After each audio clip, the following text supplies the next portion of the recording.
আসসালামু আলাইকুম।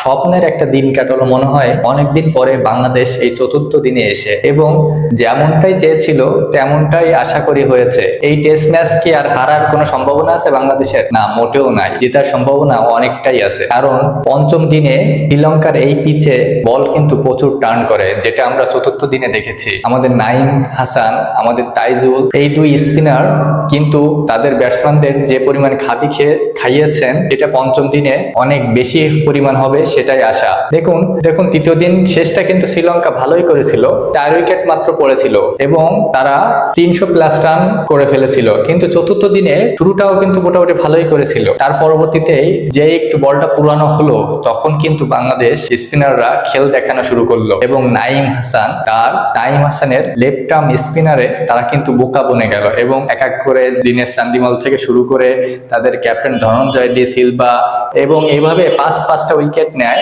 আমাদের নাইম হাসান। তো নাইম হাসানের দুর্দান্ত বোলিং এর পরে রীতিমতো আমরা 10 রানের লিড পাই আমরা, এবং আমাদের দ্বিতীয় ইনিংসে আমরা ব্যাট করতে নামি এবং দ্বিতীয় ইনিংসে শুরুটাও কিন্তু ভালো হয়নি। এদিনও আমাদের এনামুল হক বিজয় এই ম্যাচেও কিন্তু ব্যর্থ। তিনি ঘরোয়া লিগে বিজয়, কিন্তু আন্তর্জাতিক লিগে কেমন যেন পরাজয় বরণ করছেন বারবার। প্রথম ইনিংসে 0 রানে আউট হলেন, দ্বিতীয় ইনিংসে মাত্র 4টা রান করতে পেরেছেন 20টা বল খেললে। কিন্তু আমাদের আরেক ওপেনার সাদমান ইসলাম, তিনি কিন্তু দুর্দান্ত খেলেছেন এবং যতটুকু সময় খেলেছেন কনফিডেন্সের সহিত খেলেছেন। তার শটগুলো দেখে দুর্দান্ত লাগছিল আমার। তিনি কিন্তু 126 বল খেলে 76 রান করেছেন এবং 7টা দুর্দান্ত 4 মেরেছেন। এবং তার পরবর্তীতে মমিনুল হক, তিনিও কিন্তু ভালোই খেলতেছিলেন, কিন্তু একটা সুইপ খেলতে গিয়ে হেলমেটে লেগে একটা সফট ডিসমিসাল হয়। তিনি 14 রান করেন মমিনুল হক, এবং তার পরবর্তীতে নামেন আমাদের ক্যাপ্টেন নাজমুল হোসেন শান্ত।